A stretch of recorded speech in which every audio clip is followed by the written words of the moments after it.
আসসালামু আলাইকুম প্রিয় চাকরি প্রত্যাশী সবাইকে স্বাগত জানাচ্ছি বিদ্যালয় ডিজিটাল ক্লাসরুমের পক্ষ থেকে।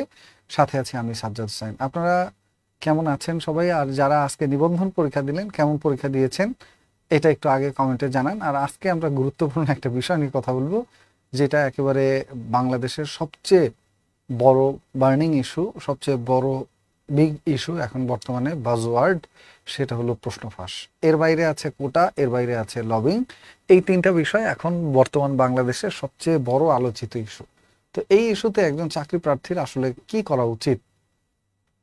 আগের দিনে হতো যে সরকারি চাকরির জন্য আমাদের জন্য চ্যালেঞ্জ থাকতো খুবই অল্প, অর্থাৎ সিলেবাসটা শেষ করতে হবে, ভালোভাবে পরীক্ষার হলে ডেলিভারি দিয়ে আসতে হবে, এইটা আমরা মনে করতাম। But recently in very recent time আমরা দেখলাম যে আসলে এইটা না, এর বাইরে অনেকগুলো চ্যালেঞ্জ আমাদের সামনে এসে দাঁড়াইছে, যার মধ্যে অন্যতম একটা হলো কোটা, যেটা আগেও ছিল, এটার মধ্যেই মানুষ চাকরি পাইছে, এটা সহই চাকরি পাইছে। বাট দেখা গেছে যে আসলে এটা থাকার কারণে অনেকের জন্য চাকরি পাওয়াটা অনেক ডিফিকাল্ট হয়ে গেছে, আবার কারো কারোর জন্য চাকরি পাওয়া অনেক ইজি হয়ে গেছে। তো এই বিষয়টা নিয়ে এখন তো চরম হতাশার একটা মার্কেট চলতেছে। নাম্বার টু, প্রশ্ন ফাঁস। এইটা মানে একেবারে একটা শিক্ষার্থীকে কবরে শোয়ে দেওয়ার জন্য যথেষ্ট, আর কিচ্ছু লাগে না। যদি আপনি আগে থেকে জানেন যে প্রশ্নে আপনি পরীক্ষা দিতে যাচ্ছেন, আপনার জন্য যেটা পরীক্ষা অন্যদের জন্য সেটা ছেলে খেলা, অর্থাৎ সে আগে থেকেই প্রশ্ন পেয়ে বসে আছে, তাহলে এই পরীক্ষা আপনার জন্য দেওয়া আর না দেওয়া সমান, এবং আপনি তাকে রিস্ক করা সো টাফ। এর বাইরে থাকে লবিং এর বিষয়টা। লবিং এর বিষয়টা হলো যাদের মামা খালু অথবা টাকা পয়সা দিয়ে সুপারিশ করানোর সুযোগ আছে, এই সুযোগগুলো যারা গ্রহণ করে তাদের সাথে বিভিন্ন চাকরির পরীক্ষার ভাইভাতে পেরে ওঠাটা একটু মুশকিল হয়ে ওঠে। এই বিষয়গুলো নিয়ে কথা বলবো। তো চলেন, সরকারি চাকরি প্রার্থী যারা, তাদের জন্যই মূলত আজকের লাইভটা। কারণ আমাদের দেশে কেরিয়ার পার্সপেক্টিভে তিনটা জিনিস আমরা দেখি, একটা হলো চাকরি, একটা হলো ব্যবসা, আর একটা হলো বিদেশ যাওয়া। তিনটা জিনিস আমাদের দেশে কেরিয়ার পার্সপেক্টিভে পাওয়া যায়। যে হয় আপনি পড়াশোনা করে তারপরে কি করবেন, পড়াশোনা না করেও করতে পারেন, পড়াশোনা না করেও আপনি বিদেশ চলে যেতে পারেন, অথবা পড়াশোনা করেও যেতে পারেন। দ্বিতীয়টা, ব্যবসা করতে, সেখানেও আপনার পড়াশোনার কোনো প্রয়োজনীয়তা নেই, আপনি পড়াশোনা করেও ব্যবসা করতে পারেন, পড়াশোনা ছাড়াও ব্যবসা করতে পারেন। বাট চাকরি করতে হলে আপনার সার্টিফিকেট লাগবেই লাগবে। আর এই ব্লাডি সার্টিফিকেটটা জোটাইতে গিয়ে আপনি সারা জীবনটা নষ্ট করবেন। করে যখন আপনার অনার্স মাস্টার্স সার্টিফিকেট হয়ে যাবে, তখন আপনার মনে হবে যে এখন তো একটা বিপদে, অকুল পাথারে পড়ে গেছি। কারণ এতদিন যা ছিল ছিল, এতদিন যা ছিল ছিল, এখন তো পুরাই শেষ, একেবারে চূড়ান্ত লেভেলের বাস। কারণ এতদিন যা পড়ছি, এই পড়ার সাথে চাকরির বাজারের কোনো মিল নেই। আমার যে সিলেবাস, ওই সিলেবাসটা একেবারেই পুরা ফ্রেঞ্জি একটা সিলেবাস, একটা ধোকাবাজি সিলেবাস ছিল। আর যেটা চাকরির বাজারের সিলেবাস, এটা সম্পূর্ণ আলাদা আর এক জিনিস। তাহলে আমাকে কেন গত 25-30 বছর ধরে এই এক জিনিস পড়াইলেন, আর এখন কেন চাকরির বাজারে ওই এক জিনিস আমার কাছে চাচ্ছেন? এইটা আমার ফার্স্ট কোশ্চেন ছিল। আমাকে পুরা 12 মাস ধরে পড়াইলেন, 10 বছর ধরে পড়াইলেন, 20 বছর ধরে পড়াইলেন, 25 বছর ধরে পড়াইলেন। তো পরে পরে আমি অনার্স পাস করলাম, আমি মাস্টার্স পাস করলাম, এখন এসে আমাকে চাকরির বাজারে নামাই দিলেন। এইখানে আমার হাতে আর এক সিলেবাস ধরাই দিয়ে বলতেছেন এখন এটার উপরে পরীক্ষা দাও। ওকে, এই একটা চ্যালেঞ্জ থাকলে এটা বেশি কষ্টের কাজ ছিল না। হ্যাঁ, এই চ্যালেঞ্জটা আপনি কোনো না কোনোভাবে কাভার করতে পারতেন। বাট এর বাইরে যদি আসে প্রশ্ন ফাঁস, যেই প্রশ্নে আপনি পরীক্ষা দিচ্ছেন এই প্রশ্ন অন্য কেউ পায়। এর বাইরে আছে কোটা ব্যবস্থা, যেই কোটায় অন্যদেরকে আপনার থেকে এগিয়ে রাখা হয়। আর আরেকটা জিনিস, সেটা হলো লবিং, যাদের মামা খালু চাচা আছে, এইটাও এখন দেখা যাচ্ছে এই বিষয়েও অল্প বিস্তর কাজ হয়। এখন এখন আপনি কি করবেন? আমি কিন্তু সরকারি চাকরি প্রার্থীদের কথা বলছি, আমি ক্যারিয়ার কনসালটেন্ট না। এবং আমি এটাও বলতে চাইতেছি না যে আপনার ক্যারিয়ার কেমনে সাজাবেন, এত হাবিজাবি লম্বা বয়ান আমি দিতে চাচ্ছি না। আমি দিতে চাচ্ছি শুধু তাদের জন্য এই কথাগুলো বলতে চাচ্ছি, অর্থাৎ আপনি কি করবেন এখন। মানে আমরা যারা পড়াশোনা করছি, আমরা পড়াশোনা করেই একটা বিপদে পড়ছি। এই এই ব্যাপারে একমত কিনা এটা একটু বলেন। যে পড়াশোনা করে বিপদে পড়ছি, পড়াশোনা যে করে নাই ও আগে থেকে ব্যবসায় সেটেল, পড়াশোনা যে করে নাই ও বিদেশ গিয়ে আগে থেকে সেটেল, যে বিদেশ গেছে, যে বিদেশ গেছে, তো সে বিদেশ গিয়ে কি করছে? সে বিদেশ গিয়ে আপনার অন্তত 10 লাখ টাকা, 20 লাখ টাকা, 50 লাখ টাকা, কেউ এর থেকে বেশিও টানাই ফেলছে। কামাই ফেলছে কেমনে? সে মেট্রিক পাশের পরে বিদেশ চলে গেছে, কেউ মেট্রিক পাশের পরে দোকান দিছে, সে দোকান দিয়ে এখন বর্তমানে 10 লাখ টাকার, 20 লাখ টাকার, 50 লাখ টাকার মালিক, 2টা বাড়ি করে ফেলছে, এরকম আছে। ঢাকা শহরে মোটামুটি ছোটখাটো নিজে একটা ফ্ল্যাট বা একটা বাড়ি কিনে ফেলছে, এরকম আছে। বাট আপনি সেই থেকে ক্লাস 10 থেকে আজকে অনার্স মাস্টার্স পাস করা পর্যন্ত আরো অন্তত সেই জায়গা থেকে 10 বছর আরো বাড়ি থেকে পয়সা এনে খরচ করছেন। আপনি আরো 10 বছর ধরে পরিশ্রম করছেন, না বিয়ে শাদী করতে পারছেন, না সমাজে কারোর জন্য কিছু করতে পারছেন। কেন? যে সরকারি চাকরিটা হয়ে গেলে এমএ পাস করলেই বিশাল বড় কিছু করে ফেলছি। আসলে ঘোড়ার ডিম, এমএ পাস করে এসে দেখলেন যে আপনি যা পড়ছেন ওইটার সাথে চাকরির বাজারের কোনো মিল নেই, এবং ওই পড়ায় আপনাকে কেউ চাকরি দিবে না। আপনাকে চাকরি দিতে একটা নতুন সিলেবাস দিছে, এই সিলেবাস পড়ে শেষ করতে হবে। ওকে, মানলাম সিলেবাসটা আমরা শেষ করব। এখন সিলেবাসের মধ্যে আবার এসে দেখতেছেন ব্যাংকের জন্য এক সিলেবাস, বিসিএস এর জন্য এক সিলেবাস, ওইটার জন্য এক সিলেবাস, এইটার জন্য এক সিলেবাস। ওকে, সেটাও মানলাম যে একটা প্রপার প্রিপারেশন নিলে আমি সবকিছু কাভারেজ করে দিতে পারবো। এখন প্রপার প্রিপারেশন নিতে যেয়ে আপনি দেখলেন যে আসলে প্রিপারেশন আপনি নিলেন, কিন্তু আপনার আগেই অন্য কেউ, আপনি এটার জন্য 10,000 পৃষ্ঠা পড়ছেন বা 5,000 পৃষ্ঠা বই পড়ে পরীক্ষা দিতে গেছেন, গিয়ে দেখলেন যে অন্য কেউ আপনার আগেই মাত্র 100 প্রশ্ন পড়ে এসে ওই 100টা প্রশ্নের উত্তর করছে এবং আপনার সামনে থেকে সে এগিয়ে গেছে। তো এখন পড়াশোনা করা একটা আপনার জন্য পাপ হয়ে গেছে, কারণ আপনি অলরেডি 4 বছরে অনার্স করছেন, এখন আবার চাকরির বাজারে এসে আবার 4 বছরের আর একটা অনার্স করা লাগতেছে। চাকরির বাজারে 3-4 বছরের একটা অনার্স করা লাগা, এইটা যে একজন চাকরি প্রার্থীর জন্য কত হতাশার, যে অনার্স পাস করেছে বা মাস্টার্স পাস করেছে, ওইটা করতে তার 7-8 বছর লেগে গেছে বা 6-7 বছর লেগে গেছে, তারপরে আবার নতুন করে চাকরির বাজারে 3-4 বছর টিকে থাকা, বাড়ি থেকে পয়সা আনা, এটা যে কত লজ্জার, কত কষ্টের, এটা শুধুমাত্র যে এই অবস্থাটা পার করে আসছে সে জানবে। হ্যাঁ, তো আসেন এই বিষয়গুলো নিয়ে কথা বলবো। বেসিক্যালি আমাদের যারা সরকারি চাকরি প্রস্তুতি নিতে চাচ্ছি, আমাদের জন্য চ্যালেঞ্জগুলো কি ছিল। আগের দিনে আমাদের জন্য চ্যালেঞ্জ ছিল অল্প বিস্তর কিছু চ্যালেঞ্জ। যেমন আগের দিনে আমাদের জন্য যে চ্যালেঞ্জ ছিল তার মধ্যে আছে সিলেবাসের ভিন্নতা, অর্থাৎ এতদিন যা পড়লেন সেই সিলেবাস আর এই সিলেবাস মিলতেছে না। দ্বিতীয়, এই সিলেবাসটা পাহাড় সম একটা সিলেবাস। কোনো ছেলেকে আপনি বিসিএস এর যে টোটাল লিখিত পরীক্ষা, প্রিলিমিনারি পরীক্ষা, বিসিএস এর প্রিলিমিনারি পরীক্ষা 200, লিখিত পরীক্ষা 1100, ভাইবা পরীক্ষা 200, এই মোট 1500 নাম্বারের পরীক্ষা দিতে তাকে ধরাই দিলেন, আর সে অনার্স করে আসছে 2000 থেকে 2200 মার্কের। তাহলে অনার্স করতে তার সময় লাগছে 4 বছর, আর বিসিএস এর একটা সিলেবাস ধরাই দিয়ে তাকে বলছেন যে আসো পরীক্ষা দাও। তো সে অনার্স করছে, 22 থেকে 24 বছর বয়সে অনার্স করছে, করার পরে তাকে এই 4 বছরে শেষ করার মতো একটা সিলেবাস ধরাই দিয়ে বলতেছেন যে তুমি আর এই 3-4 বছর সময় পাবা, আর তারপরে তোমার বয়স শেষ। গেল একটা চ্যালেঞ্জ, বয়স শেষ। তো সে একটা প্রেশানির মধ্যে থাকে। দ্বিতীয় জিনিসটা, তাকে যেই সিলেবাসটা দিলেন এই সিলেবাসটা পুরো ভিন্ন একটা সিলেবাস। এতদিন জানিয়ে অনার্স করছে, এতদিন জানিয়ে মাস্টার্স করছে, যা পড়ছে পুরো একেবারে ভুয়া হিজিবিজি একটা জিনিস, ওটা কোনো কাজে লাগে না। সমাজবিজ্ঞানের জ্ঞান, সমাজ কল্যাণের জ্ঞান, রাষ্ট্রবিজ্ঞানের জ্ঞান, এগুলা কোন চাকরিতে কাজে লাগে আমাকে বলেন? আপনি ব্যাংকের চাকরিতে কাজে লাগবে, বিসিএস এ কাজে লাগবে, এটা কোথায় কাজে লাগবে? প্রাইমারিতে কাজে লাগবে না। যদি আপনি কলেজের প্রভাষক হন কেবলমাত্র তখন কাজে লাগবে, তাও আসলে বেসিক্যালি যা পড়ে আসছেন এগুলো তখন পরে গিয়ে আর কোনো কাজেই লাগে না। তাহলে আমাকে ওইগুলো কেন পড়াইলেন? আমাকে আগে থেকে এগুলো পড়াইতেন, আমাকে আগে থেকে এই 9-10 বই আরো 2বার পড়াইতেন। 9-10 যে বইগুলো এখন পড়ে আমার চাকরির পরীক্ষা দিতে হয়, ওই বইয়ের উপরে আমার 5 বছরের কোর্স রাখতেন, আমি ওইটার উপর 5 বছর পড়তাম। অথবা আমাকে টেকনিক্যাল কোনো কাজ শিখাইতেন।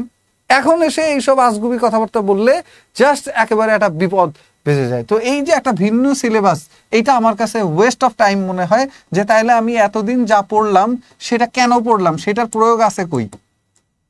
ওয়েস্ট অফ টাইম কিনা বলেন? West of not only time but also আপনার মানি।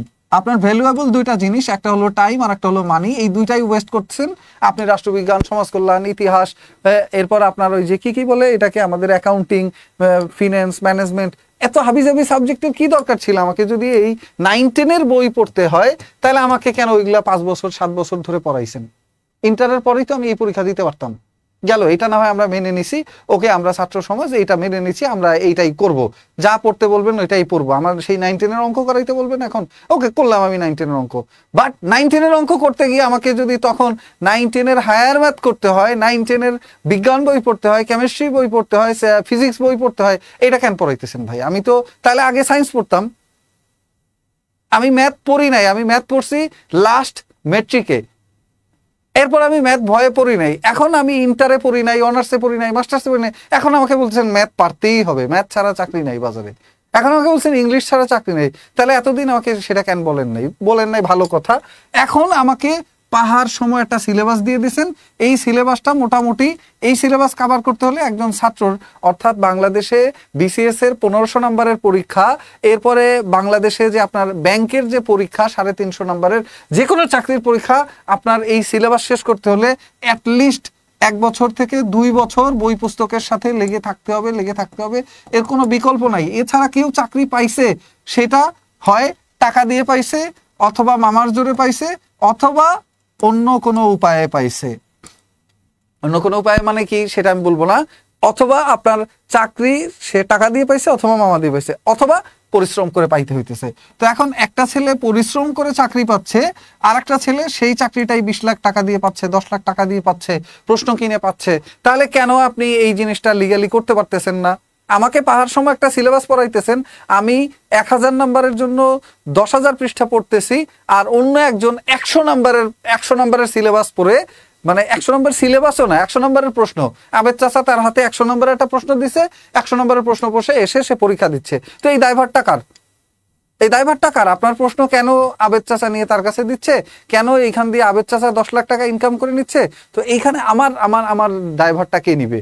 সো এই যে জিনিসগুলো আছে দেখেন, 1 বছর 2 বছর অন্তত পড়তে হয়, কারো কারো ক্ষেত্রে এই সময়টা বাড়তে বাড়তে 3-4 বছর ধরে বেকার, 3-4 বছর ধরে বেকার, এরকম বেকারের সংখ্যা আমাদের দেশে বর্তমানে 26 লাখ, অর্থাৎ গ্রাজুয়েট বেকার।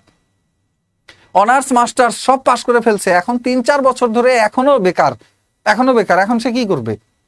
এখন এই সময় একটা ছেলের জন্য বা একটা মেয়ের জন্য, বিশেষ করে মেয়েদের তো একটু চাও করার সুযোগ আছে, বিয়ে শাদী হয়ে যায় বা অন্যই থাকে। ছেলেদের তো টোটালি একটা মানে জীবন শেষ হওয়ার পথে। কারণ কি? কারণ তার তো চাকরি না হলে পকেটে পয়সা নাই, আর পয়সা না হলে টোটাল স্ট্যাটাস, আপনার এই অনার্স, আপনার এই মাস্টার্স, এগুলো সব ভুয়া। বাংলাদেশের পুরো এই সিস্টেমগুলো একটা ভুয়া সিস্টেম সাজাইছে, অনার্স সিস্টেম, মাস্টার্স সিস্টেম, পুরোটাই ভুয়া একটা সিস্টেম। এই অনার্স মাস্টার্স আপনাকে ভাতও দিবে না, আপনার পকেটে পয়সাও দিবে না। দিন শেষে আপনার একটা চাকরিই পাওয়া লাগবে, অথবা আপনি মাস্টার্স পাস করে যখন বিদেশ যাইতে যাবেন, তখন আপনার ছোট ভাই আবুল যে 10 পাস করে বিদেশ চলে গেছে, এখন 50 লাখ টাকার মালিক, সে আপনাকে হাসবে যে কি MA পাস করে কি করছো, বিদেশ আসছো না। আপনি এই MA পাস করার পরে যে ব্যবসা করতে যাবেন তাও পারবেন না, লোকজন বলবে কি এখন আসছো আলু বেচতে, আমি তো সেই আগে হইতে বেছে বেছে এখন আলুর পাইকার হয়ে গেছি, পেঁয়াজের পাইকার হয়ে গেছি। তো ওইটাও করতে যাইতে পারতেছেন না। ওই জায়গা থেকে 2টা রাস্তা বন্ধ হয়ে যাওয়ার পরে একটা ছেলে আসে কই চাকরি করতে। এখন চাকরি করতে আসলে তার সামনে 2টা রাস্তা খোলা থাকে, একটা কোম্পানি, একটা হলো সরকারি চাকরি। কোম্পানির চাকরিতে গেলে না শুক্র শনিবার আছে, না পর্যাপ্ত বেতন আছে, না অন্যান্য ফ্যাসিলিটিস আছে। তো এই সব রাস্তার এইসব হিসাব নিকেশ করে একটা ছেলে কোম্পানিতেও যায় না। তো কোম্পানিতে না গেলে তার সামনে রাস্তা খোলা কই সরকারি চাকরির রাস্তা। সরকারি চাকরিতে বাংলাদেশে 3 থেকে 4 লাখের মতো পদ আছে, যার মধ্যে ব্যয় সংকোচন নীতির কারণে সরকার লাখখানেক পদ ফাঁকা রাখছে। আর বাদবাকি যে পদ আছে তার মধ্যে 2 লাখ খানেক লোক আছে, আর লাখখানেক বা লাখ দেড়েক পদ ফাঁকা আছে। এই লাখ দেড়েক যে পদ ফাঁকা আছে, এই লাখ দেড়েক পদ নিয়ে সারা বছর একটা খেলা চলে, সারা বছর একটা খেলা চলে। এই খেলাটা কেমন? ধরেন একটা ছেলে, ছোট বাচ্চা নাপিতের দোকানে গেছে, তো নাপিতের দোকানে যাওয়ার পরে ওই ছেলেটাকে দেখেই, ছোট বাচ্চা নাপিতের দোকানে যাওয়ার পরে ওকে দেখেই নাপিত আশপাশে যে কাস্টমার ছিল ওনাদেরকে বলতেছে যে দেখেন ওই যে বাচ্চাটা আসছে ও খুবই বোকা, আহাম্মক দুনিয়ার। এই আহাম্মকটা যখন আসবে আমি এটা আপনাদের প্রমাণ করে দেব। ওই বাচ্চাটা যখন মধ্যে ঢুকছে, ঢোকার সাথে সাথে ওই বাচ্চাটা মধ্যে ঢোকার সাথে সাথে এই যে নাপিত, সে বাচ্চার সামনে একটা 50 টাকার আর একটা 100 টাকার 2টা নোট ধরছে। ধরার পরে এই বাচ্চাটা ওইখান থেকে ওদের দিকে তাকায় হাসি দিছে কাস্টমারের দিকে যে দেখেন কি করে। বাচ্চাটা ওইখান থেকে 50 টাকার নোটটা নিয়ে হেঁটে চলে গেছে। তো চলে যাওয়ার পরে ওই লোকটা খুব গর্ব ভরে বলছে কি বললাম না যে এই ছেলেটা বোকা, খুবই আহাম্মক। তো এই কথা বলতেছে, এক কাস্টমার এখান থেকে বের হয়ে যাওয়ার পরে বাইরে গিয়ে দেখতেছে ওই ছেলে 50 টাকা দিয়ে একটা আইসক্রিম খাইতেছে। তো এখন ওই ছেলেকে বলতেছে তুমি 100 টাকার নোট আর 50 টাকার নোট এই দুইটার পার্থক্য বোঝো না, তুমি 50 টাকা কেন আনলা? ওকে, তো ফাইনালি ওই বাচ্চাটা বলতেছে যে আমার সাথে এই খেলাটা প্রায়ই হয়, আর আমাকে উনি যেই সময় এই 2টা টাকা ধরে আমি বড়টা না নিয়ে সবসময় 50 টাকার নোটটা এই জন্য নেই যাতে খেলাটা জারি থাকে, যাতে খেলাটা জারি থাকে। অর্থাৎ যেই দিন আমি 100 টাকার নোটটা নিব আমি জানি ওই দিন থেকে খেলা বন্ধ হয়ে যাবে, ওই দিন থেকে খেলা বন্ধ হয়ে যাবে। সো এইটা একটা খেলা, বেকারদের নিয়ে একটা খেলা, আর কিচ্ছু না। খেলা মানে কি? আপনি কিছু জানেন না, আপনার সামনে পাহাড় সম সিলেবাস দিলাম, এখন আসো এটা পড়ে শুনে আসো, যারা আসতেছে তারা আসতেছে না পড়ে, তুমিও পড়ে আসো। সো আমাকে কেন এটা বলতেছেন না, কেন এই কারিকুলাম চেঞ্জ করতেছেন না, কেন চাকরির বাজারের সাপেক্ষে যেই পড়াশোনা সেটা আগে আমাকে জানাইতেছেন না, একটা খেলার মধ্যে আটকায় রাখছেন। এবং কি খেলাটা? খেলাটা হলো যে এইটা দিলে ওরা এইটা নিবে, একটা খেলা বানায় রাখছে। সো এই খেলাটা আসলে একটা বিপজ্জনক খেলা। তো এই বিপজ্জনক খেলার মধ্যে এসে কি হয়, ছেলে পেলে হতাশ হয়, গলায় দড়ি দেয়, মরে যায়।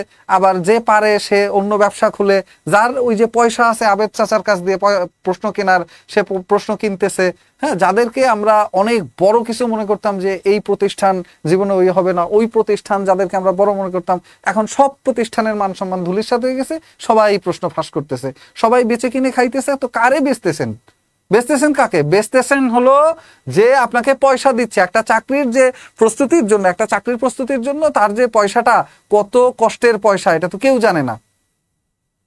সুশীল সমাজ এটা জানে না যে কত কষ্টের পয়সা। একটা ছেলে একাধারে 25 বছর পর্যন্ত যখন পড়াশোনা করে, তার পেছনে কত টাকা পয়সা খরচ করতে হয় একটা ছেলে বা একটা মেয়ে, সেটা শুধু তার বাবা মা জানে এবং এই ছেলে মেয়েটা জানে। এবং তার স্বপ্ন থাকে 25 বছর বয়সে এসে স্টেবল হওয়া, ফিনান্সিয়ালি শক্তপোক্ত একটা অবস্থানে যাওয়া, মা বাবার শখ আহ্লাদ পূরণ করা। অ্যাটলিস্ট শখ আহ্লাদ বাদ দেন, শুধু মৌলিক চাহিদা যেটুকু আছে এই মৌলিক চাহিদা পূরণ করার মতো একটা পর্যায়ে যাওয়া। এখন এই পর্যায়ে যাওয়ার যে রাস্তাটা, সেইটাও মাঝখান থেকে বন্ধ করে দিচ্ছেন। কারণ হলো নতুন আর এক খেলা লাগাইছেন। এই খেলা হলো প্রশ্ন ফাঁসের খেলা, আর এক হলো কোটার খেলা, আবার হলো লবিং এর খেলা। আর এইদিকে পাশাপাশি আমরা যারা গ্রামগঞ্জে মফস্বলের শহর থেকে পড়াশোনা করছি, আমাদের পিছনে আর এক জিনিস তো লেগেই আছে। সেটা কোনটা? সেটা হলো বেসিকের দুর্বলতা। আমরা জন্ম থেকেই দুর্বল। আমরা যে গ্রামের স্কুলগুলোতে পড়ে আসছি, ওইখানের ইংরেজি স্যার না নিজে ইংরেজি জানে, ওইখানের গণিত স্যার না নিজে গণিত বোঝে, না আপনাকে বুঝাইতে পারছে, আমাকে বুঝাইতে পারছে। যার ফলে আমি সেই ছোটবেলা থেকেই ইংরেজি ভয় পাই, ছোটবেলা থেকেই গণিত ভয় পাই। তো আমার এই ভয় নিয়ে আমি বাজারে আসতেছি ভয়ে ভয়ে। তারপরেও প্রাণপণ, এতগুলো চ্যালেঞ্জের পরেও প্রাণপণ আমরা চেষ্টা করতেছি যে কোনো না কোনো ভাবে একটা ভালো কিছু মিলে যায়, অ্যাটলিস্ট মান সম্মানটা রক্ষা হয়। আর এই মান সম্মানটা রক্ষা হওয়ার জন্য আমার এই স্ট্রাগলের মধ্যে নতুন করে আবার আরো কয়টা চ্যালেঞ্জ ঢুকাই দিলেন। এই চ্যালেঞ্জটা, এইটুকু জায়গা আপনারা রাখতে পারতেছেন না যে এই চ্যালেঞ্জ কয়টা আমরা ঠিক আছে কোনোভাবে পার করে আসি, বাট এর বাইরে এসে আবার নতুন করে আমাকে দিচ্ছেন, আপনি প্রশ্ন আরেকজনকে দিয়ে দিচ্ছেন। আপনি কেন এটা দিতে যাচ্ছেন? আরেকজনকে কেন দিয়ে দিচ্ছেন? আপনি প্রশ্ন দিয়ে দিচ্ছেন। তাহলে মানে আপনি দেখেন বাংলাদেশে কি হাস্যকর একটা জিনিস হচ্ছে, এই যে লাস্ট আজকে নিবন্ধন পরীক্ষায় একজন পরীক্ষার্থীকে ঢুকতে দেয় নাই পরীক্ষার হলে। কারণ কি? কারণ সে 8:30টার 1 মিনিট পরে গেছে বা 2 মিনিট পরে গেছে, ধরলাম 5 মিনিট পরে গেছে। তো 5 মিনিট পরে গেলে এই ক্যান্ডিডেটকে ঢুকতে দিবে না, এটা বিশাল নিয়মের একেবারে উল্টায় যায়, নিয়ম সব শেষ হয়ে যায়। অথচ তারা প্রশ্ন বেচে খাইতেছে এবং এইটা মানে ব্যাস, যত নিয়ম সব কার জন্য? সাধারণ শিক্ষার্থীর জন্য যত নিয়ম। তাকে 1 মিনিট পরে পরীক্ষা হলে ঢুকতে দেওয়া যাবে না। লাস্ট 46তম BCS একজন ক্যান্ডিডেট সে গেছে, সেই ক্যান্ডিডেটকে ঢুকতে দেয় নাই পরীক্ষা হলে। কারণ কি? সে 5 মিনিট পরে গেছে, 10 মিনিট পরে গেছে। অথচ পরীক্ষা শুরু হবে আরো 20 মিনিট পরে। তো বাড়াবাড়ি কার সাথে? যার সাথে পারে। প্রবাদ আছে না, শক্তের ভক্ত নরমের জম। যার সাথে পারে তার সাথে দুনিয়ার নিয়ম কানুন হাবিজাবি। আমার একটা জিনিস নিয়ে তো মাঝে মাঝে অবাক লাগে, আমি যেহেতু গভর্নমেন্ট জব করি, এইসব কথাবার্তা তো আমাদের বলা সাজে না, তারপরেও মাঝে মধ্যে বলতে হয় যে ধরেন আপনি এনআইডি কার্ড করার সময়, আমাদের যে এনআইডি কার্ডটা আছে, এনআইডি কার্ডটা হলো স্মার্ট কার্ড আমাদের দেশে। এই যে স্মার্ট কার্ডটা আছে, স্মার্ট কার্ডটার মধ্যে একজন নাগরিকের সব ধরনের তথ্য থাকে, বাপের নাম, মায়ের নাম, দাদার নাম, বংশ পরিচয়, গোষ্ঠী, এরপরে তার আপনার যা আছে সব এই এনআইডি কার্ডের মধ্যে থাকে। তো এই কার্ডের মধ্যে থাকলে পাসপোর্ট করতে গেলে আবার আপনার কেন সার্টিফিকেট নেওয়া লাগবে? কেন আবার জন্ম সনদ নেওয়া লাগবে? কেন আপনার বাপের নিকাহনামা নিয়ে ঘোরা লাগবে? কেন আপনার এই স্কুলের কাগজ, ওই স্কুলের কাগজ, ওই ইউনিয়ন পরিষদের কাগজ, দুনিয়ার সব আনতে হবে? আপনি বিদেশ যাবেন, পাসপোর্ট করবেন, সেখানে গেলেও এইখানে বলছে এটা স্মার্ট কার্ড, এটা এই চিপ আছে, সেই চিপ আছে, ওই আছে, সেই আছে। বাট এই বাল বানানোর পরে আবার আপনি যখন পাসপোর্ট অফিসে গেছেন, আবার আপনাকে ঘুরাইতেছে। কি ঘুরাইতেছে? কারণ বলতেছে যে আপনার ওই কাগজ আনতে হবে, আপনার সেই কাগজ আনতে হবে। কেন? এইখানে আমার তথ্য নাই? আমার বাপকে, আমার মাকে, আমার দাদাকে, নানাকে, প্রত্যেকের তথ্য এখানে নাই? তো এই তথ্য যদি থাকে তাহলে আবার কেন নতুন করে আমার ওইগুলা লাগবে? বিদেশ যাবেন, সেখানেও দেখবেন যে আপনার পাসপোর্টের সমস্যা হইতেছে। কেন? কারণ পয়সা লাগবে। আবার পাসপোর্টের পরে আপনি যান আরেকটু সামনে আগে ভিসা করতে যাবেন, তখন আবার একই সমস্যা হবে। আবার দুনিয়ার কাগজ নিয়ে আসো, হাবিজাবি এক পৃথিবী। ভাইবা দিতে যাবেন, দুনিয়ার কাগজ বগল দাবা নিয়ে ঘুরতে হবে। অথচ বাংলাদেশ ডিজিটাল বাংলাদেশ, স্মার্ট বাংলাদেশ। তো এই জায়গাগুলোতে কেন পরিবর্তন আনা হচ্ছে না? কেন একজন চাকরি প্রার্থীর কাছ থেকে একটা ইউনিক আইডি করে, একটা আইডি দিয়ে সে সব চাকরিতে অ্যাপ্লাই করতে থাকবে? একটা আইডি একবার বছরের জন্য 1,000 টাকা বা 5,000 টাকা নেন, একবার 5,000 টাকা নিয়ে একটা ইউনিক আইডিতে বছরের যত সার্কুলার হবে সবগুলোতে সে আবেদন করতে পারবে। অথবা কম্বাইন্ড একটা সার্কুলার হবে যেখানে সবাই অ্যাপ্লিকেশন করবে, এবং সবাই অ্যাপ্লিকেশন করলে ওর মধ্যে থেকে তারা সিলেক্ট করে দিবে মার্ক অনুযায়ী, যারা উপরে থাকবে তাদেরকে এইখানে, যারা নিচে থাকবে তাদেরকে এইখানে, যারা আরো নিচে থাকবে তাদেরকে এইখানে, সিকোয়েন্স অনুযায়ী ওরা দিয়ে দিক। কেন একটা চাকরি প্রার্থীকে বারবার ভোগান্তি দিতে হবে? 2 দিন পর পর এই অধিদপ্তরের ওইটা, ওই অধিদপ্তরের সেইটা, ওই জায়গার সেইটা। একজন চাকরি প্রার্থী দেখা যায় বছরে অন্তত 10 থেকে 20,000 টাকার খালি চাকরির অ্যাপ্লিকেশন করতে চলে যায়। তারপরে তার পুরো বছরব্যাপী খাওয়ার খরচ, বই কেনার খরচ, টিউশনের খরচ, কোচিং এর খরচ, এত কিছুর পরে একটা চাকরি প্রার্থী তারপরে আবার গিয়ে প্রশ্ন ফাঁস করে দিচ্ছেন। তাহলে ওইটা খেলা না? ওই বাচ্চারা যে খেলার কথা বললাম, যে ওই বাচ্চাটা যেরকম জানে যে 100 টাকার পরিবর্তে যদি আমি 50 টাকা নিই তাহলে খেলাটা সবসময় চলতে থাকবে, আর যেদিন আমি 100 টাকা নিব সেদিন খেলা শেষ হয়ে যাবে। So that is the thing. আপনার দুনিয়ার যত কাগজ আজগুবি হাবি জাবি সব আপনার দিয়ে টানাবে, আবার বলবে যে সব স্মার্ট হয়ে গেছে, সব এই হয়েছে ওই হয়েছে। তো একটা স্মার্ট আইডি কার্ডের পর আপনার কাছে কেন এই তথ্যগুলো নেওয়া লাগতেছে?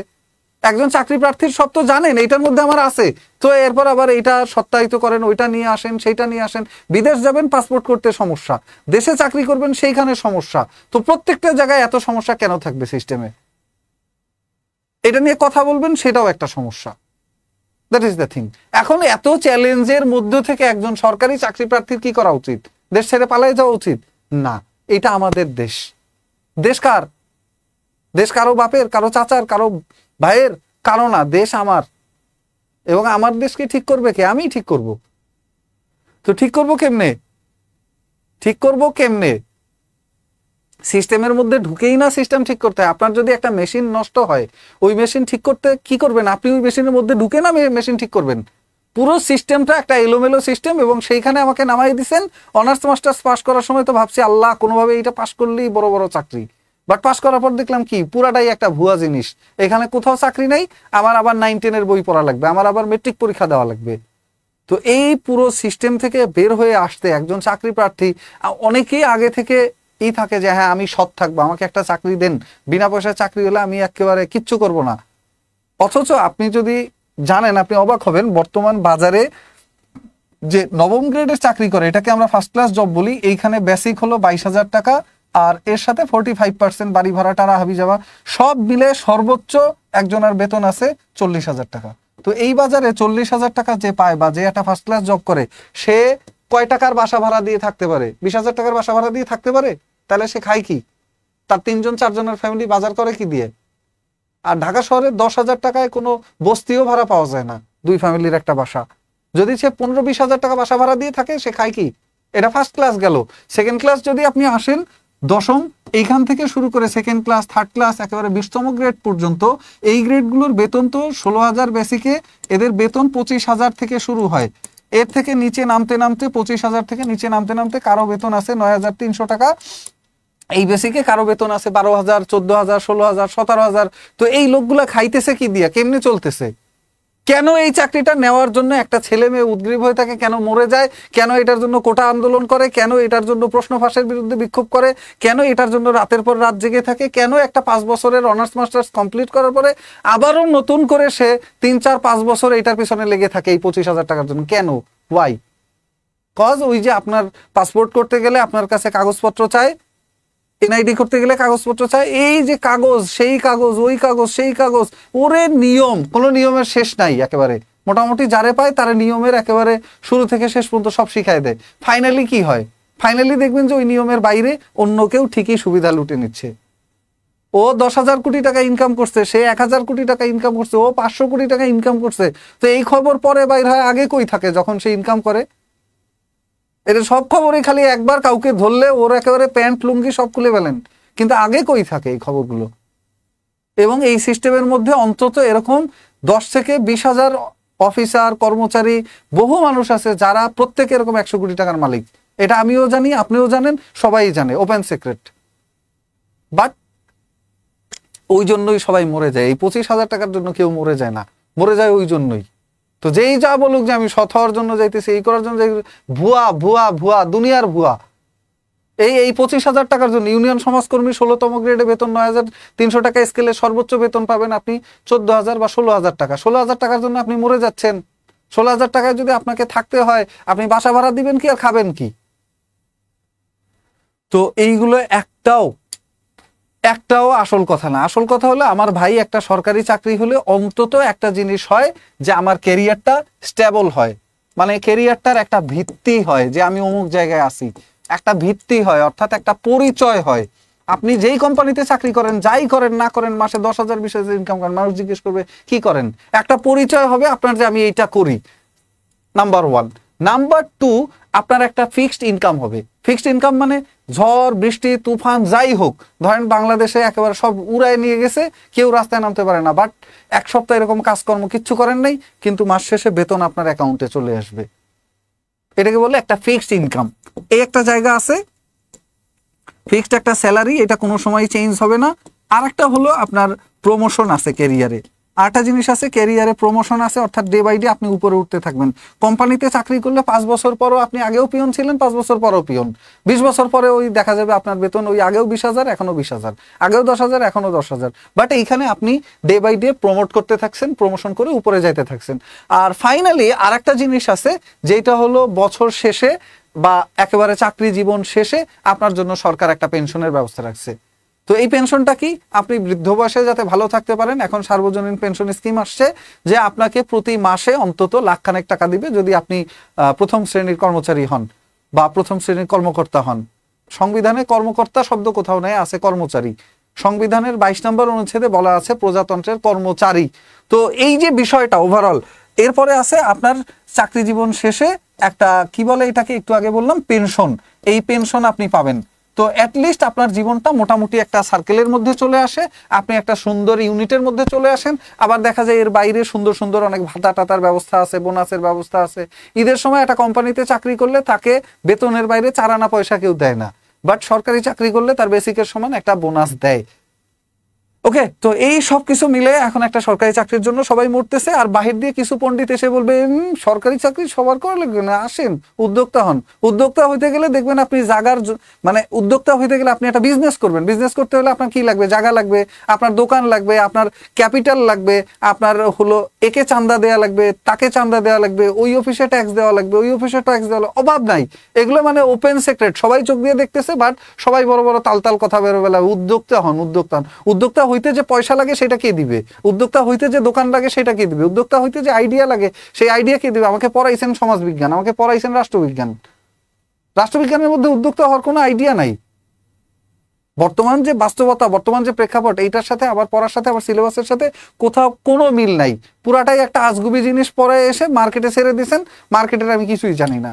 এখন আমার সামনে একটাই রাস্তা, কোনোভাবে একটা কম্পিউটার অপারেটর হইতে পারলে বা কোনোভাবে একটা অফিস সহায়ক, একটা অফিস সহকারী হইতে পারলে তাহলে আমি আবেদ আলী হয়ে যেতে পারি।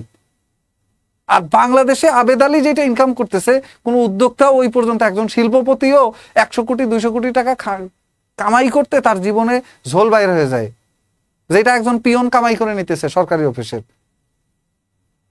তাই না? ওই জন্যই ছেলে কি করে, কনস্টেবল, ছেলে পুলিশের অফিসার।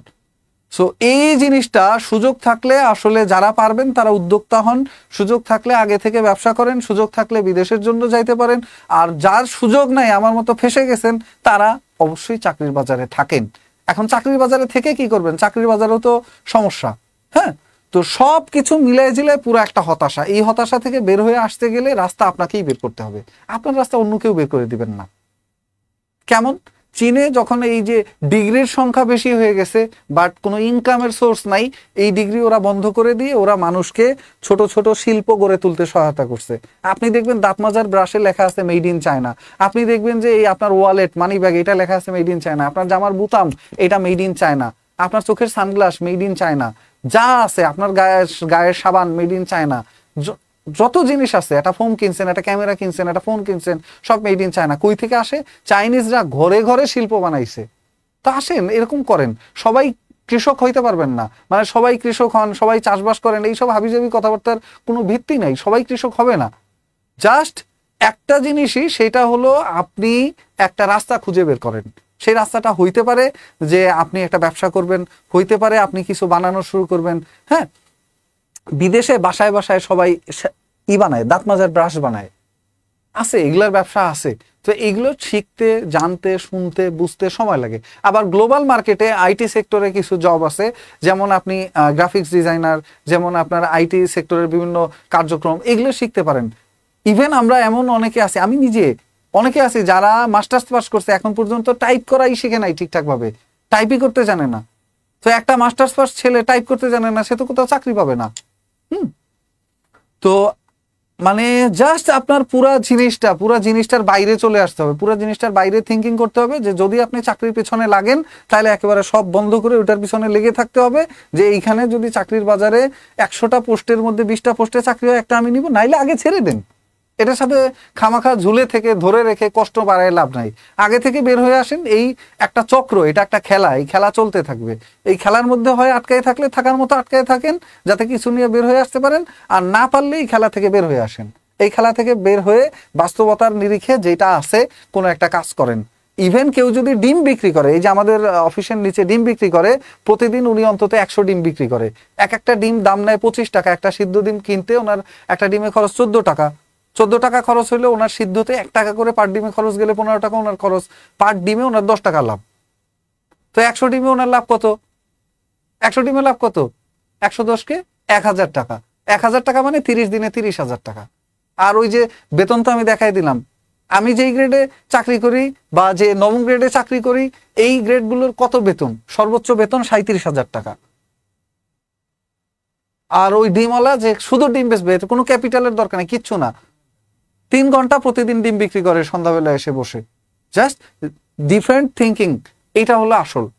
এখানে কফি শপ দেয় বা দোকান দেয়, বিভিন্ন এলাকায় গড়ে উঠতেছে এখন। তো ওরকম দিকে যান, ওই সাইডে যান, পাশাপাশি সম্ভব হলে পড়াশোনাটা চালিয়ে যান যদি ইচ্ছা থাকে, আর না থাকলে ছেড়ে দেন।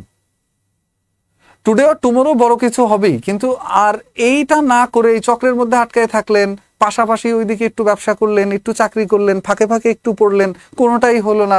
5 বছর পরে ঠিকই আবার দেখলেন যে আপনার বয়সও শেষ হয়ে গেছে, তখন আর অ্যাপ্লাইও করতে পারবেন না। এই যে মানে যুদ্ধটার মধ্যে নিজেকে আটকায় রাখবেন, ওই যুদ্ধটাও করতে পারবেন না। তখন কি করবেন? তখন দিন শেষে মনে হবে এখন গলায় দড়ি দিয়ে মরে যাই। এই টোটাল চ্যালেঞ্জের একটা বাজারে আপনি নামছেন, আপনি যেই জায়গায় নামছেন আপনার সামনে তো কোনো রাস্তাই নেই, এখন কি করবেন? ফাইনালি আপনি 5 বছর পরে হইলেন ইউনিয়ন সমাজকর্মী, এখন আপনার বেতন হলো 15,000 টাকা। এটা দিয়ে আপনি বাসা ভাড়া দিবেন, নাকি খাবেন, নাকি অফিসে যাওয়া আসার প্রতিদিনের রিক্সা ভাড়া দিবেন, না আপনার মোবাইল খরচ চালাবেন? তো এই জায়গাগুলো থেকে বের হয়ে আসা খুবই এমার্জেন্সি। আর দেখেন চাকরির প্রস্তুতিটা কারা নেয়, চাকরির প্রস্তুতি কে নেয়? চাকরির প্রস্তুতি আমাদের দেশে আমরা শুরু করি মাস্টার্স পাস থেকে, আমাদের দেশে আমরা শুরু করি মাস্টার্স পাস থেকে। বাট এইটাই আমাদের দেশে না, বলতে আমাদের জেনারেশনে যেটা ট্রেন্ড আছে যে আগে মাস্টার্স পাস করি পরে দেখবো চাকরির প্রস্তুতির কি হয়, অথবা আগে অনার্স পাস করি পরে বুঝবো কি হয়। অথচ আমি যদি আগে জানতাম যে ইউনিয়ন সমাজকর্মী পদে এইচএসসি পাশে অ্যাপ্লাই করা যায়, আমি তখন থেকে ট্রাই করা শুরু করতাম, এখন চাকরির বাজারের আমি একেবারে অভিজ্ঞ হয়ে যেতাম। আপনাদের একটা কথা বলি, সম্রাট আকবর, জালালউদ্দিন মোহাম্মদ আকবর, তাকে বলা হয় শ্রেষ্ঠ মুঘল সম্রাট, শ্রেষ্ঠ মুঘল সম্রাট। উনি একটানা 49 বছর ক্ষমতায় ছিলেন। এটার কারণটা কি জানেন? বেসিক কারণটা, উনি 12 বছর বয়সে সম্রাট হয়েছে। বেসিক কারণ উনি 12 বছর বয়সে সম্রাট হয়েছে, 12 আর 49 কতই বা। তা আপনি যেই দিকেই যান, আপনি যদি 20 বছর বয়সে ওই দিকে মেধা লাগাইতেন, আপনি যদি 20তম বছরে এসে টাইপিং শিখতেন, আর এখন আপনার বয়স 29, আপনি বাংলাদেশের সবচেয়ে স্পিডে টাইপ করতে পারতেন।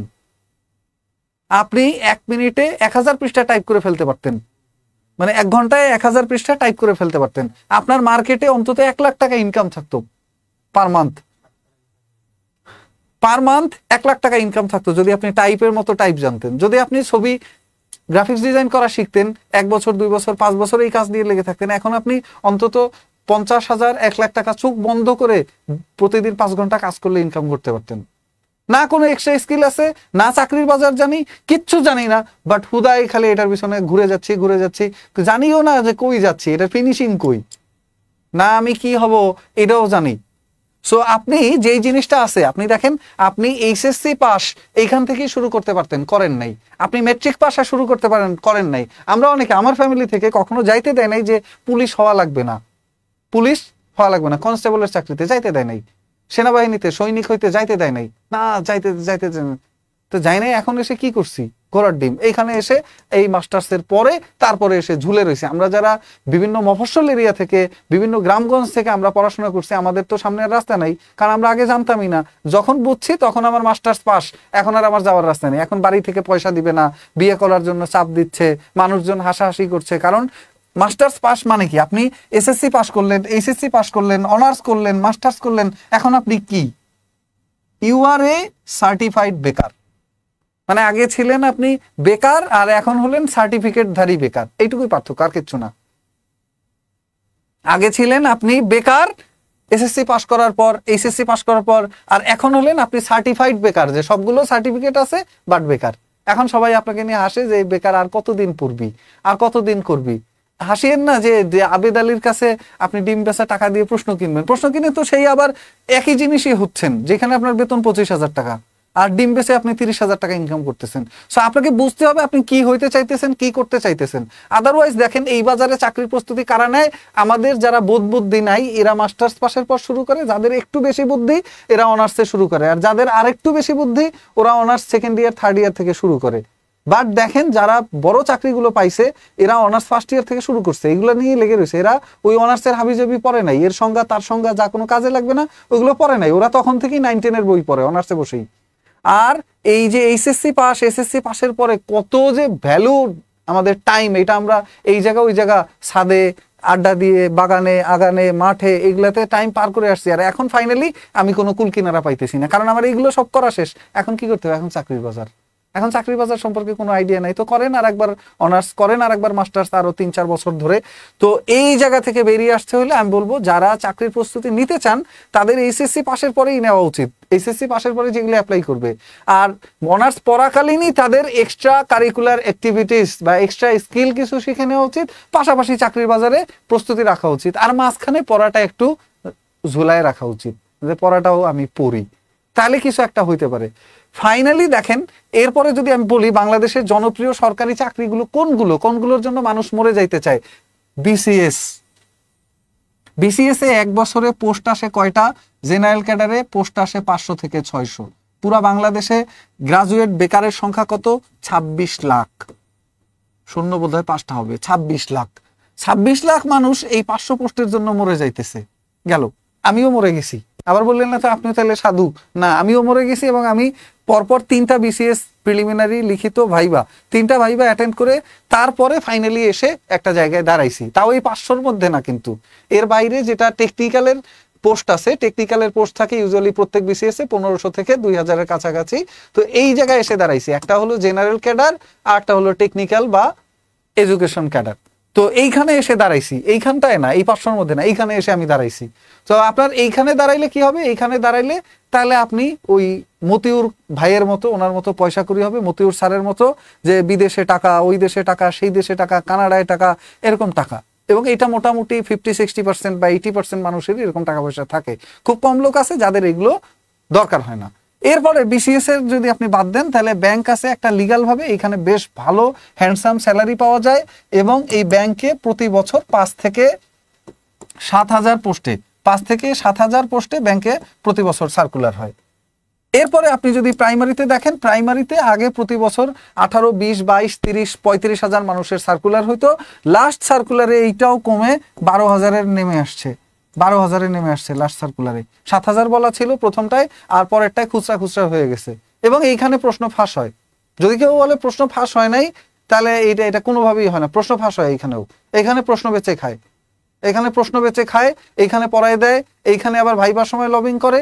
মানে একমাত্র বিসিএস আর ব্যাংক, এই দুই জায়গা ছিল আমাদের ভরসার জায়গা, যে না এইখানে কোনো প্রশ্ন ফাঁস হয় না, এইখানে কেউ লবিং করে না, এইখানে কোনো মামা চাচু কাজ হয় না, এইখানে আমাদের মতো যারা গরিব ছেলে পেলে, আমরা যারা মধ্যবিত্ত, আমাদের একটা রাস্তা হয় এইখানে গেলে। বাট এই জায়গাটাও গেছে। প্রাইমারি ছিল, প্রাইমারিতে লাস্ট 3টা ধাপের 2টা ধাপই প্রশ্ন ফাঁসের কথা শোনা গেছে। আমি জানি না, আল্লাহ ভালো জানে, যদি প্রশ্ন ফাঁস হইতো তাহলে তো বাতিল করতোই। হয় নাই, তাহলে প্রশ্ন ফাঁস, তাহলে কি হয় নাই? প্রশ্ন ফাঁস হয় নাই। ওকে, প্রশ্ন ফাঁস হয় নাই। তারপরে দেখেন, কারণ এগুলো নিয়ে তো অনেক কথাবার্তা হয়েছে, অনেক কিছু হয়েছে। 93 জনকে গ্রেপ্তারও করা হয়েছে, 93 জনকে গ্রেপ্তারও করা হয়েছে। একজন কানা হাটে যাইতেছে, কানে শোনে না, আর একজন কানা, সেও কানে শোনে না, দুইজনই কানে শোনে না। তো একটা ডেকে জিজ্ঞেস করছে, ভাই কই যান? হাটে যান? হ হাটে যাই, তো ও আমি বুঝছি আপনি হাটে যান, বুঝছেন না? তো বাকি কে কি বলতে চাইতেছে, কে কি শুনতেছে, প্রত্যেকেই সবার কথা সবাই জানে, আসলে পুরাটাই ভুয়া। সবাই সবার কথা জানে কিন্তু পুরো সিস্টেমটাই ভুয়া। যে ও বলতেছে যে ভাই আপনি হাটে যান, এ বলতেছে হ্যাঁ আমি হাটে যাই, ও বলছে ও হ্যাঁ আমি বুঝছি যে আপনি মনে হয় হাটে যান। তো সবাই কানা সেজে বসে রয়েছে। এর বাইরে দেখেন আপনি নিবন্ধন পরীক্ষা, এটা এখন পর্যন্ত প্রশ্ন ফাঁসের খুব বেশি আলামত পাওয়া যায় নাই, এখানেও মোটামুটি ফেয়ার। তবে একটা কথা বলি, প্রশ্ন ফাঁস মানেই যে সব প্রশ্ন কিনে নিয়ে সবাই চাকরি পেয়েছে তা না। আপনার গ্রামে খোঁজ নেন, বহু বিসিএস ক্যাডার আছে যার কাছে 50,000 টাকা ঘুষ চাইলেও দিতে পারতো না, ক্যাডার হয়েছে। মাছ বেচে খাইতো, নৌকা চালায় খাইতো, জায়গা জমি ছিল না, এরকম মানুষ ক্যাডার হয়েছে না। তারা কেমনে হয়েছে? টাকা দিয়ে হয়েছে না, তারা পড়াশোনা করে হয়েছে। অর্থাৎ আপনি বাংলাদেশে প্রতি 100টা পোস্টের মধ্যে 25 থেকে 30টা পোস্ট মিনিমাম, কোন কোন চাকরিতে এটার সংখ্যা 70 থেকে 80টা পোস্ট মিনিমাম আপনার ফেয়ার চাকরি হইতেছে। বাকি 25-30% প্রশ্ন বেচতেছে। প্রশ্ন তো আপনি আমি কিনতে পারবো না, প্রশ্ন কিনতে যেই ক্যালিবার লাগে, যেই পয়সা লাগে, এইগুলো তো আমাদের নাই। আমরা তো গরিব ছেলে পেলে, আমার কাছে 20,000 টাকা চাইলেও দিতে পারবো না। ম্যাথ লাইফে অনেক সময় 2,000 টাকার জন্য দুইটা চাকরির অ্যাপ্লাই করি নাই, এরকম গেছে। আর 20,000 টাকা দিয়ে প্রশ্ন কেনা তো অনেক পরের কথা। আর 20 লাখ 50 লাখ, আমার তো মনে হয় আমার পুরো বংশের যারা আছে সবার কিডনি বেচে দিলেও 50 লাখ টাকা হবে না। শুধু আমার ফ্যামিলি না, আমার ফ্যামিলি না, আমার বাপ মা সবার কিডনি বেচলেও 50 লাখ টাকা হবে না। আমার পুরো বংশের কিডনি বেচে দিলেও 50 লাখ টাকা হবে না। বুঝতে পারছেন? তা আমরা কি করব? আমাদের জন্য একটাই করণীয়, যে ওই যে কয়টা ফেয়ার চাকরি হইতেছে ওই কয়টার দিকে নজর রেখে পড়া, না হয় এই রাস্তা আগেই লিভ নেওয়া, এইখান থেকে আগেই বের হয়ে যাওয়া। তো এর বাইরে দেখেন মন্ত্রণালয়ের চাকরিগুলো, এইগুলো আগেই স্টার রেটিং, এগুলো আগে থেকেই সবাই জানে যে এগুলোতে দুর্নীতি হয়, এই হয় সেই হয়, এগুলো নিয়ে পত্রিকায় অনেক লেখালেখি হয়েছে। আর এই কারণে সবাই চাইছে মন্ত্রণালয় থেকে চাকরিগুলো পিএসসির কাছে নেওয়া হোক। মন্ত্রণালয় আর নিজেরা কোনো নিয়োগ না নিক, নিয়োগ সব এখন থেকে পিএসসি নিবে, সব নিয়োগ এখন থেকে পিএসসির কাছে যাবে, কারণ বাংলাদেশে সবচেয়ে ফেয়ার হয় পিএসসির চাকরি। আসলেও তাই। এখন পিএসসি ড্রাইভার যদি এটা প্রশ্ন ফাঁস করে, এটার জন্য আপনি চেয়ারম্যানকে দায়ী করতে পারেন না, কিন্তু করতে পারেন যে তাহলে সে কি কিছু জানে নাই? একদিন হইতে পারে, 2 দিন হইতে পারে, 12 বছর ধরে হলে সে জানে না? সে জানলেও হয়তো বা কোনো কারণে কিছু বলে নাই, অথবা এর পিছনে কোনো অথবা আছে কিন্তু আছে।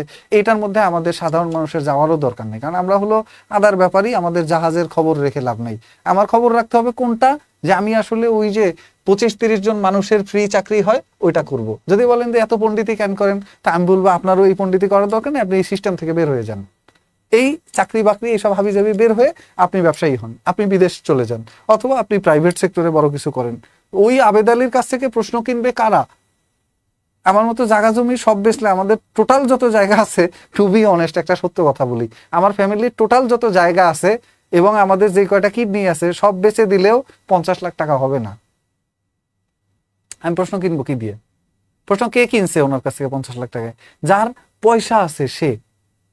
লবিং কে করছে? যার বাপ বড় পোস্টে আছে সে।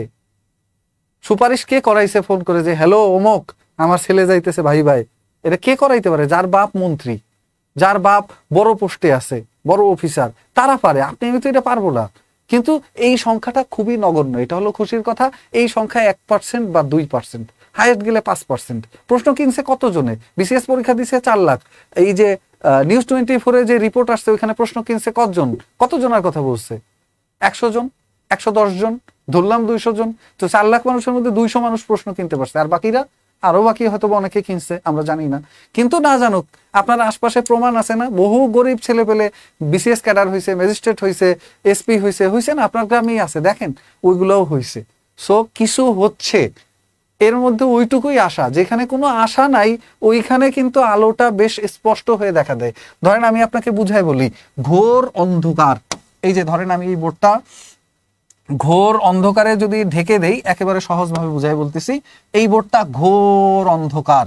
এই ঘোর অন্ধকারের মধ্যে একটা স্পার্কল বা একটা স্পার্ক, এটা কত স্পষ্ট ভাবে দেখা যায় তাহলে আপনি বুঝবেন। এই দেখেন আমি এটা কমায় দিচ্ছি আর এইখানে একটা সাদা আলো দিচ্ছি। এইখানে এই সাদা ফোঁটাগুলা যেভাবে দেখা যাবে, আমার এই সাদার মধ্যে সাদা দেখা যাবে, সাদার মধ্যে সাদা দেখা যাবে। একটা স্পার্ক কত স্পষ্ট দেখা যায় দেখেন। আমি এগুলো সব আবার তুলে নিচ্ছি। একটা ফোঁটা যদি রাখি, একটা ফোঁটাকে কত উজ্জ্বল ভাবে দেখা যায় দেখেন। একটা ফোঁটা কত উজ্জ্বল ভাবে দেখা যায় দেখেন। তো যত অন্ধকারই হোক, ঘোরতর অমানিসা হোক, তার মধ্যে আপনাকে আলো খুঁজে বের করতে হবে, তাই না? তার মধ্যে আলো খুঁজে বের করতে হবে। আর যদি এটা না হয় তাহলে আপনি এই অন্ধকারে কি করেন? এখন বর্তমানে আমাদের বাংলাদেশে রাত, আমেরিকা এখন দিন চলে, বহু দেশ আছে আমেরিকার যেগুলাতে দিন চলতেছে, এখন আপনি ওইখানে চলে যান। এই রাতের অন্ধকারে আপনি ঘোরেন কেন? আপনি বিদেশ চলে যান। আর এটা না হলে আপনি ব্যবসা বাণিজ্য করেন, বউ বাচ্চা নিয়ে সুখে শান্তিতে ঘর সংসার করেন। আর কিছু না হলে এই বাজারে থাকতে হলে তাহলে আপনি জনপ্রিয় চাকরি যেগুলো আছে, এরপরে বাংলাদেশে আরো কিছু লোভনীয় চাকরি আছে। লোভনীয় চাকরি কি? লোভনীয় চাকরি হলো স্থানীয় সরকারের কিছু চাকরি আছে। ইউনিয়ন পরিষদের সচিব, ইউনিয়ন পরিষদের সচিব পদের চাকরি মোটামুটি একটা রাজকীয় চাকরি। ভূমি অফিসের নাজির, তার সাথে মোটামুটি স্যার বলে কথা বলা লাগে। আর ফাইনালি দেখেন বাহিনীর চাকরি, পুলিশের কনস্টেবল, সেনাবাহিনীর সৈনিক, নৌবাহিনী, বিমান বাহিনী, এগুলাতে ঢুকে গেলে জীবন সেটেল ভাই। যখন মানুষ কেরিয়ার শুরু করে না তখন তাদের কেরিয়ারে 50 লাখ টাকা ইনকাম করা শেষ, মানে লিগ্যাল ভাবে একটা মিশনে গেলেই টাকা হয়ে যায়। তো এইগুলোর দিকে নজর দেন। আর ফাইনালি এটা যদি করতে চান তবে honours second year third year থেকেই শুরু করেন। এইগুলো যদি টার্গেট হয়, যেগুলো আছে প্রত্যেকটার ক্ষেত্রে honours second year third year থেকে শুরু করেন। আর যদি পসিবল হয় পাশাপাশি অন্য কিছু শেখেন, যেটা দিয়ে আপনি নিজের টাকাটা নিজে ইনকাম করতে পারবেন। যদি এটা না পারেন, বাড়ি থেকে পয়সা নেওয়ার মধ্যে কোনো পণ্ডিত থাকে না। আমি নিজেও সেই পাপিষ্ঠ যে পুরা স্টুডেন্ট লাইফে 1 পয়সাও ইনকাম করে নাই, না কোনো টিউশনি, না কোনো এক্সট্রা কারিকুলার অ্যাক্টিভিটিস, না কোথাও কোনো ব্যবসা বাণিজ্য, কিচ্ছু না। বাড়ি থেকে পয়সা এনে খায়ে মোটা হয়েছি, ভুঁড়ি মারছি, আর শেষে এসে আবার 4 বছরের আর একটা অনার্স করা লাগছে চাকরির বাজারে। সো এই জন্য পাশাপাশি নিজের ইনকামটা নিজে করার মধ্যে একটা মহত্ব আছে, একটা বড়াই আছে, একটা পুরুষত্ব আছে, বুঝতে পারছেন? আর পাশাপাশি আপনি চাকরির প্রস্তুতি নেন, আর মাঝখানের রোতে আপনার পড়াটাও ঝুলাই রাখেন, বুঝতে পারছেন না? মাঝখানের রোতে আপনার পড়াটা ঝুলাই রাখেন, যেই পড়া ওটাই, ওতে মহা কোনো ক্ষতি হবে না। আর এরপরে দেখেন আরেকটা কথা বলি, যে জনপ্রিয় পদ কোনগুলো। দেখেন বাংলাদেশের চাকরিতে সবচেয়ে জনপ্রিয় পদ, এটার জন্য আপনি প্রস্তুতি নেবেন, অর্থাৎ বাংলাদেশের সেরা 500 জনের একজন হইবেন, অথচ আপনি এটার খবরই রাখেন না অনার্স লাইফে। আর অনার্স পাস করেই আপনি শুরু করে দিবেন, এসেই ম্যাজিস্ট্রেট হয়ে যাবেন। তো যে 3 বছর আগে থেকে পড়তেছে সে কি করবে? এক্সিকিউটিভ ম্যাজিস্ট্রেট, এটা বাংলাদেশের সবচেয়ে লোভনীয় পদ। আরেকটা হলো সহকারী পুলিশ সুপার। এই দুইটা বিসিএস থেকে সরাসরি নিয়োগ হয়। এই দুইটা বাংলাদেশের সর্বশ্রেষ্ঠ পদ।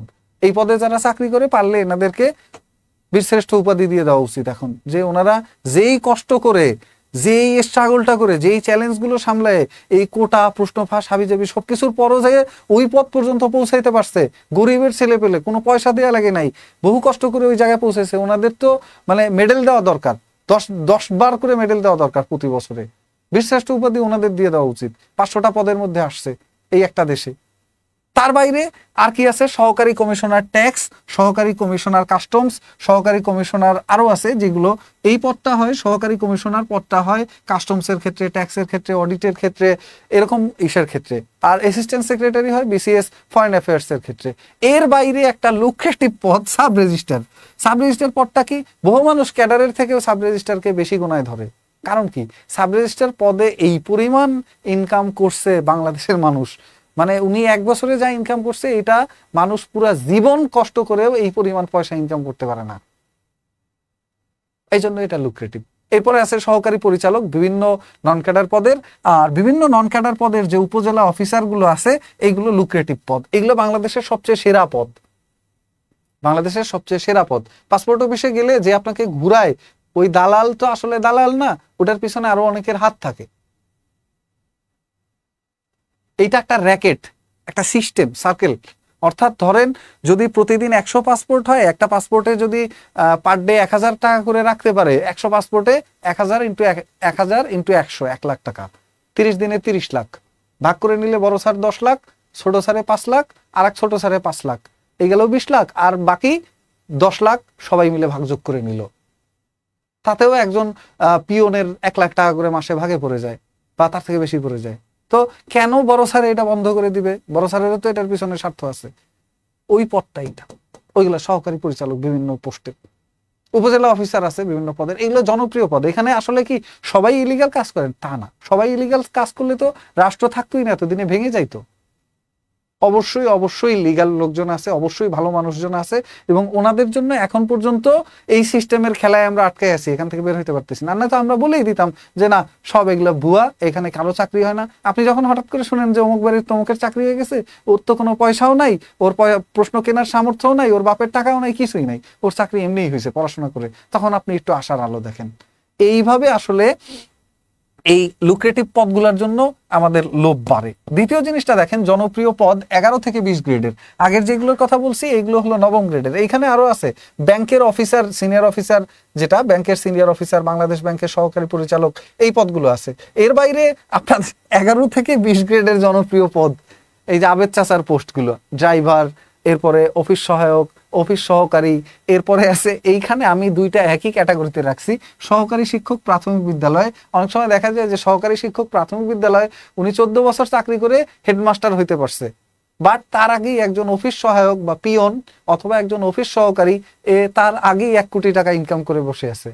ওই বাড়িতে আসলে গাড়ি নিয়ে আসে, আর একজন স্কুলের শিক্ষক যার সবচেয়ে বেশি সম্মান থাকা উচিত, সবচেয়ে বেশি বেতন থাকা উচিত, ভারতেও প্রায় 40,000 রুপির মতো বেতন পায় শিক্ষকরা, আর আমাদের দেশে শিক্ষকের বেতন হলো সর্বসাকুল্য 17,500 টাকা, হাই স্কুলে সর্বসাকুল্য 13,500 টাকা, কলেজে সর্বসাকুল্য 22,500 টাকা। এটা হলো এনটিআরসিএ থেকে যারা নিয়োগ পায়। আর সহকারী শিক্ষক প্রাইমারি স্কুল 17,500 টাকা বা 600 টাকা হাতে পায়। তো 17,600 টাকা দিয়ে এই বাজারে একটা ছেলে তার বউ পালবে, নাকি বাপ মায়েরে খাওয়াবে, নাকি বাসা ভাড়া দিবে, নাকি তার স্কুল যাওয়া আসার খরচ চালাবে? বাট তার চেয়ে এইটাকে আগে রাখছি কেন? অফিস সহায়ক পদে বহু পয়সা ইনকাম করে নিচ্ছে। হ্যাঁ, তার আগে আপনি অফিস সহকারী প্রচুর পরিমাণে, তাকে অ্যাটিটিউড দেখলে আপনি সেখানে ঢুকতেই পারবেন না, সে আপনারা স্যারও বলবে না। মানে আমরা তো বড় গ্রেডের অফিসার, ওর থেকে অনেকগুলো গ্রেড উপরে, তাও গেলে স্যার বলতে চায় না। বাপ সাহেব এমন যে পারলে আমার নাম ধরে ডাকতে যে আসছো কেন, অ্যাটিটিউড নিয়ে সে বসে আছে, কারণ তার বিশাল বড় রুম আছে। এই জন্য বলছি এটা একটা লুক্রেটিভ পদ। কম্পিউটার অপারেটর বিভিন্ন অফিসের, এরপর অডিটর, এইটা একটা লুক্রেটিভ পদ। নাজির ভূমি অফিসের লুক্রেটিভ পদ, ক্যাশিয়ার লুক্রেটিভ পদ, ইউনিয়ন পরিষদের সচিব লুক্রেটিভ পদ, এসআই, এইটা এই জায়গায় আসা উচিত ছিল না, এটা 10ম গ্রেডের পদ। এসআই এইটা একটা সম্মানজনক প্লাস লুক্রেটিভ, কিন্তু মানুষের চোখে সবচেয়ে বড় নেগেটিভ ভিলেন পোস্ট। এসআই মানে তুই মামা পয়সা খাও, পুলিশ মানে তুই মামা পয়সা খাও।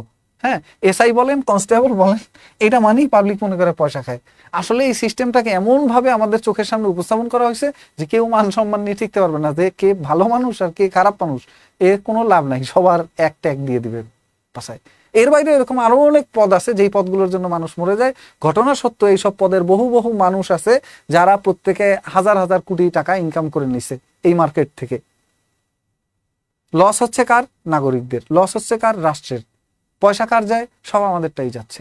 সবকিছু মিলায়ে দেখেন, এর বাইরে এসে আমাদের এই পরীক্ষাগুলো নিচ্ছে কারা, সেটা যদি বলি, পরীক্ষা নিচ্ছে 1 number BPSC, Bangladesh public service commission, যারা বিসিএস পরীক্ষা এবং নন ক্যাডার পরীক্ষা নেয়।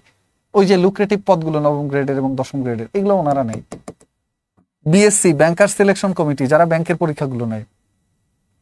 এরপর বিভিন্ন মন্ত্রণালয় যারা নিজেদের পরীক্ষা নিজেরা নেয়, যেমন খাদ্য অধিদপ্তর, মৎস্য অধিদপ্তর, ভূমি অধিদপ্তর, যারা নিজেদের পরীক্ষা নিজেরা নেয়। আর এর বাইরে ডিপি, যারা ডিরেক্টরেট অফ প্রাইমারি এডুকেশন, এরা হলো প্রাইমারির পরীক্ষাটা নেয়। এর বাইরে এনটিআরসিএ, যারা non government teachers registration and certification authority, এরা নিবন্ধনের পরীক্ষা নেয়।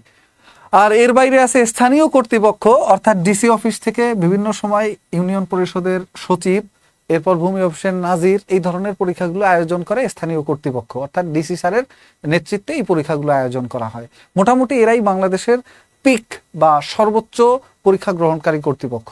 এই কর্তৃপক্ষের উপর ডিপেন্ড করে পরীক্ষা কতটা স্বচ্ছ থাকবে, পরীক্ষা কতটা বিনা পয়সায় হবে, পরীক্ষা কতটা ফেয়ার হবে, ওনাদের উপর ডিপেন্ড করে।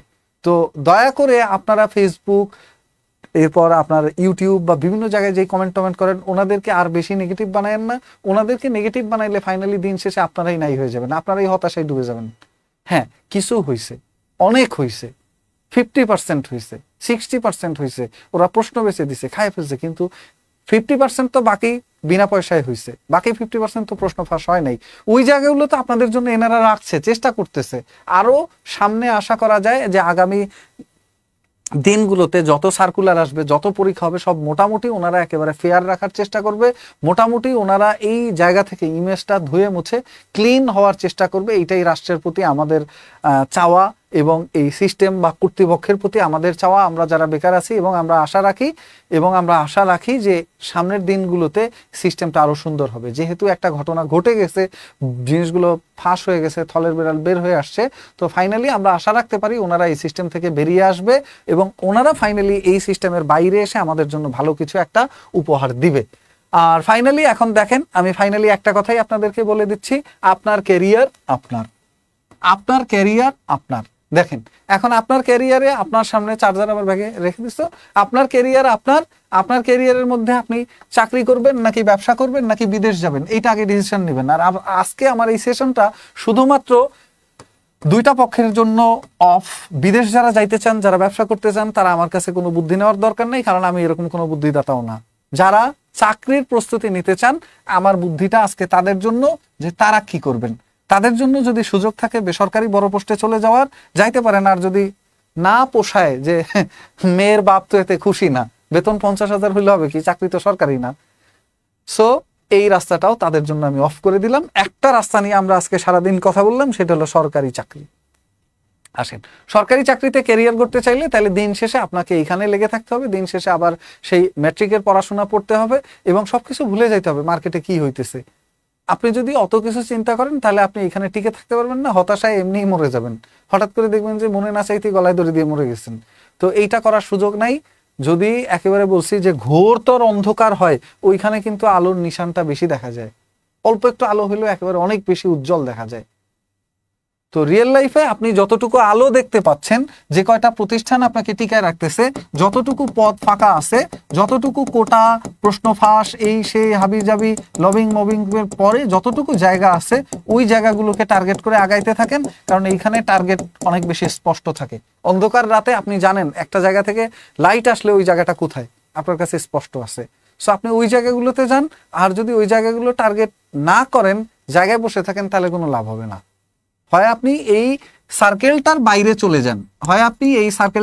চলে যান, অথবা এই সার্কেলের মধ্যে টিকে থাকতে চাইলে আগায় যান ওই সমস্ত লক্ষ্যের দিকে। আর ওই লক্ষ্যগুলোর দিকে আগায় যাইতেই বিদ্যাবাড়ি আপনাদের সাথে আছে, আমাদের বিভিন্ন হাবিজাবি কোর্স।